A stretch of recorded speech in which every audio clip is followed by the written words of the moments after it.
Obi-Wan Kenobi thinking about Anakin Skywalker and comparing him to Luke is some of the greatest but saddest lore that I've ever read and gone over, and that's exactly what I'm going to bring you today.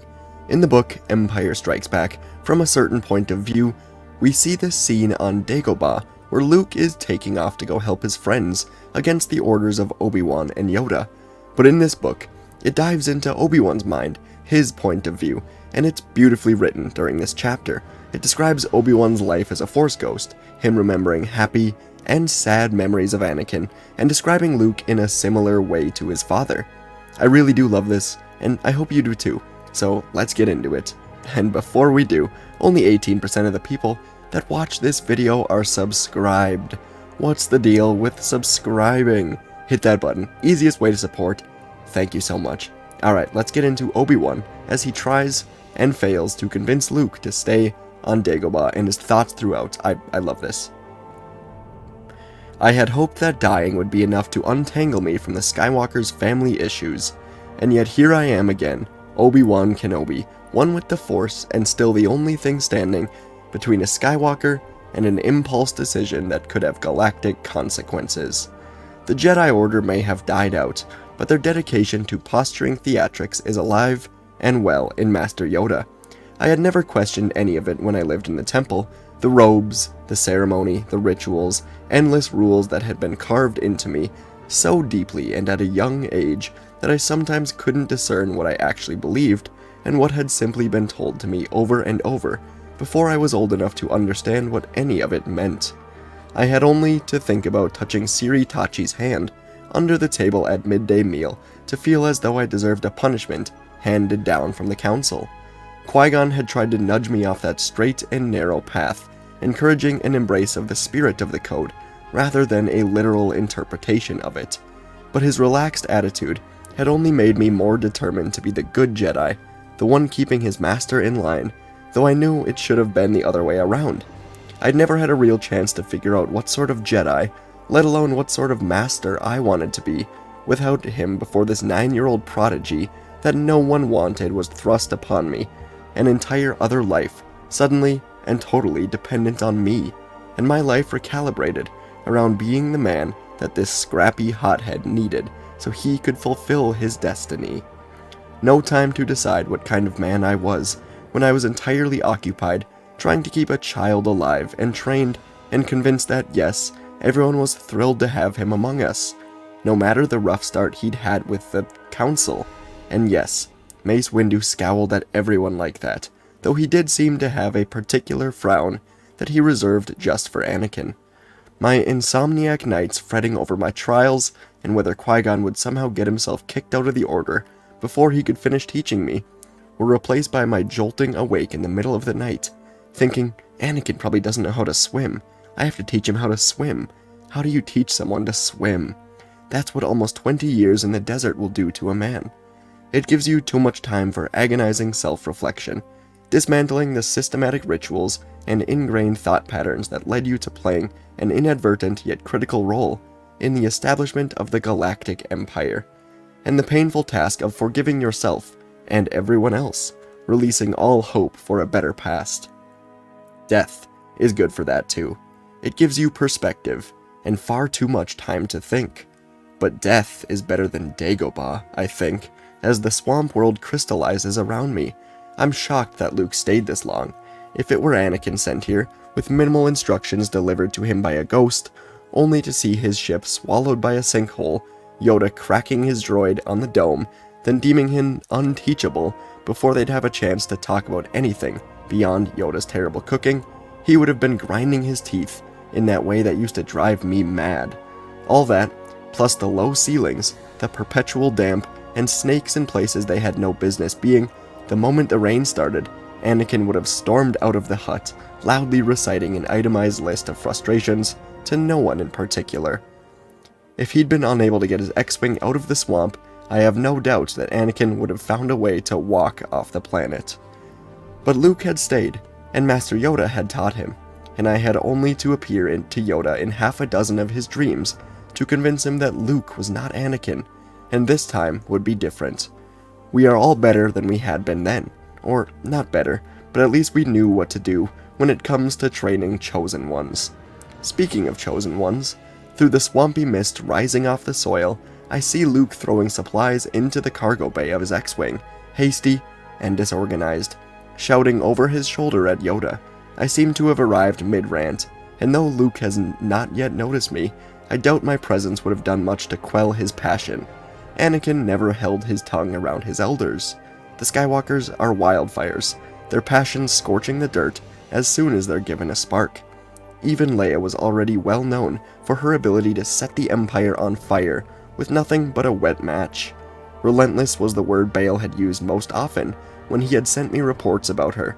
Her mother would have been proud. I had hoped that death and time and oneness with the Force might take the edge off the strangeness of seeing Anakin's eyes in his son's face. But now, as they blaze with the same determination I saw so many times in life, it yet again overwhelms me. I had spent years and years in that tiny sand cell on Tatooine, sweating and perpetually dehydrated, and with nothing to do but relive everything I could have done differently, and then slowly let each one go, trying to make peace with losing Anakin. But the shades of him in his son's face catapult me back in time, and all the years I spent by Anakin's side, fighting and teaching and laughing, arguing, nearly dying, saving each other over and over again, they all spill out across my mind. His stupid jokes, his bad posture, the way he never folded his tunics and forgot to put on socks, the wonder in his eyes the first time that he saw rain, his sideways smile, refusal to comb his hair or wake up on time, the way he picked the vegetables out of his meals, his aggravating habits of losing his lightsaber and staying up too late, and the flush that crept up his neck when he was worked up, his mood betrayed by the high color in his cheeks. And now here is his son, looking at me with those same flushed cheeks, caring too much about everything, and both my life and death would be so much easier if the Skywalkers didn't care so much. How different this galaxy would be if the Skywalkers didn't care so much.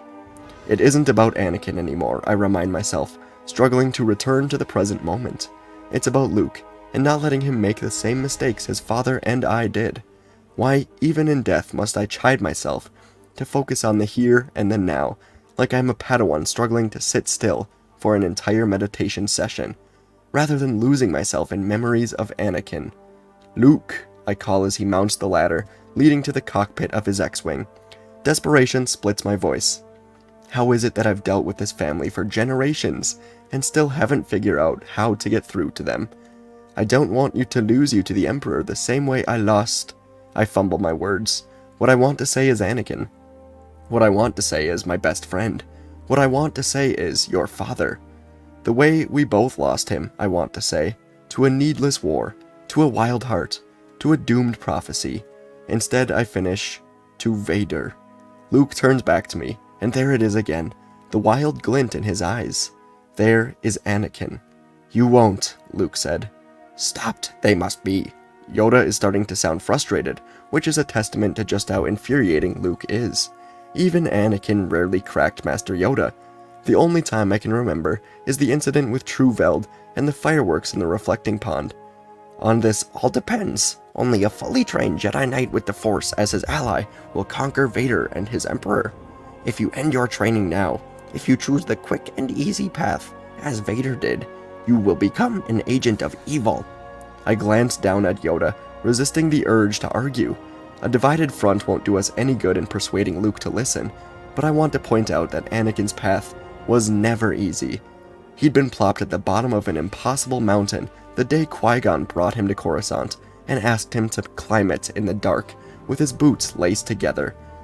Yoda and the Council tried to force him into a mold that he would never fit, and you can only be pushed and pulled, reformed so much before you break. Anakin had never asked for special treatment.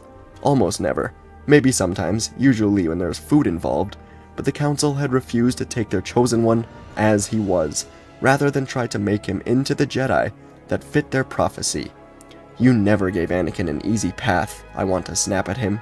You gave him obstacles no one else had to overcome. Any Jedi would have fallen. I don't know why I'm defending Anakin, even in my own head, especially after he killed me. Old habits, I guess. Luke looks between us, his eyes suddenly pleading. He wants to go, but more than that, he wants us to tell him that he's right, that he's doing the right thing. The Skywalkers always want to do the right thing. It's what gets them every time. He's never been alone before. He hardly knows Han and Leia, doesn't yet know who Leia actually is to him, and already his heart has put down deep roots, just like his father. With Anakin, it was his mother, then Qui-Gon, and me, Ahsoka, and Padme. Childhood abandonment resulting in his clinging with white knuckles to whoever was nearest him. It had been him and Shmi against the galaxy for so long. And then she was taken from him. Then he had Qui-Gon, and me, the only familiar stars in the constellation of his new life. And then, just me.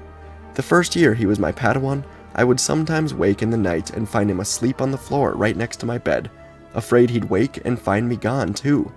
What kind of choice had that been for him, Qui-Gon? Leave your mother for a prophecy you've never heard of, to join an order of legendary peacekeepers who arrive on your planet only to tell you that they aren't there to free you from the barbaric system you're part of, that the legendary justice of the Jedi is for others. There is no justice on Tatooine. He was the chosen one without any choices of his own. When will this inner peace I was promised in death finally show up? R2, Luke calls as he mounts the ladder. Fire up the converters. R2 whistles a jauntly reply. I shoot him a look that says, don't you dare fire up those converters. I'm not sure if the old droid can see me, but he gives another chirp that I swear means criff off. Luke, I call one last attempt, but when he turns back to me, the words die in my throat. Everything I want to say to him suddenly feels hollow and untrue. The language of the Jedi that I'd spouted for years, first to Anakin, now to his son. Where has it ever led me but down volcanic embankments and barren duins? For every way the Council had broken Anakin down, I had stood by and let them. I had been their arbiter of justice, repeating the language they had given me. Why didn't I fight for you, I think? So instead, I offer the only advice I have. Don't give in to the hate. That leads to the dark side. Strong is Vader, Yoda adds. Mind what you have learned. Save you, it can. Luke tugs on the straps of his helmet into place. I will, he says, and I'll return. I promise. If only those were the sort of promises we could keep, I think. The cockpit of the X-Wing closes with a pneumatic hiss, and the swamp debris breathes as it is blown aside as the engine fires. The starfighter lifts off, casting Yoda and I into darkness. The engines flare, and their red light bathes us. Told you, I did, Yoda murmurs, his face to the sky, and I wonder if he resents ghosts like me, arriving without warning, or if the ghosts are what he lives for. Reckless is he. No, now matters are worse. That boy is our last hope, I say. In my voice, I hear Mace Windu. I hear Qui-Gon. I hear Yoda. I hear every Jedi before me who brought us here, dead and desperate and up to our knees in a swamp. But Yoda shakes his head. No, there is another. And it's a long, quiet moment between us before I remind myself that it isn't Anakin. He's not here anymore. And neither am I. Alright, that's where it ends. Let me know in the comments which part of that hit you the most, if any. For me, it's the line where Obi-Wan says he would sometimes wake up in the temple, to Anakin sleeping on the floor of his room, to make sure that Obi-Wan didn't leave him. Oh my god. Terribly sad. I love this lore. It's so fun to read. Anyway, in a weird way, you know? It's so cool to learn about stuff like this. Maybe I'm just a big nerd, who knows? That whole thing to me, though, was just super interesting. Obi-Wan gave up his life to the Skywalker bloodline, first to Anakin, then to Luke, and it's extremely frustrating, but you can tell that he just loves them to death. Anyways, thanks for watching. Please do hit the like button, and it helps so much. Please subscribe. Thank you all so much for the support. It means the world, and I'll see you in the next video.